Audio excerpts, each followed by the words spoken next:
ventilator guys back. And before we continue our discussions about different ventilator topics, I think it's important to point out what are our goals when we use the mechanical ventilator. Because we should always have goals for when we have medical therapies that we give to patients. And the way that we teach it is we split these goals into goals of ventilation and goals of oxygenation.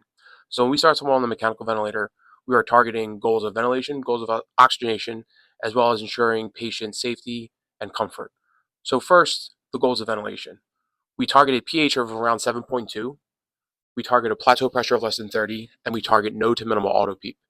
We target a pH of around 7.2 as to allow permissive hypercapnia in certain situations, like in ARDS or severe airway obstruction. We target a plateau pressure less than 30 because from our ARDS studies and low tidal volume ventilation, we've grown to know that a lower plateau pressure certainly improves mortality. We also target no to minimal auto PEEP because auto PEEP, especially in the setting of severe airway obstruction, can lead to macrobarotrauma and or cardiovascular collapse. Next, we have our goals of oxygenation. So we want to try to get our FiO2 down to below 60%. We know that patients don't generally need hyperoxia, and FiO2 concentrations of greater than 60% for prolonged periods of time can lead to reactive oxygen species that lead to further damage and increased lung water. This has been demonstrated in animal and human studies.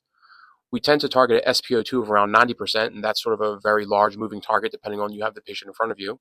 So if someone has COPD or pulmonary hypertension, these things can change very significantly, so you have to just sort of tailor it to your patient. And the third is ensure adequate O2 delivery.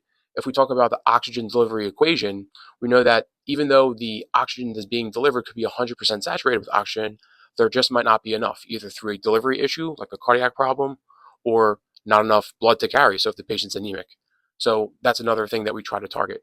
With all of these goals, these are the goals that we target when we are setting the mechanical ventilator. And when we change one setting, it might impact another. So we need to keep these in mind when we're setting the vent.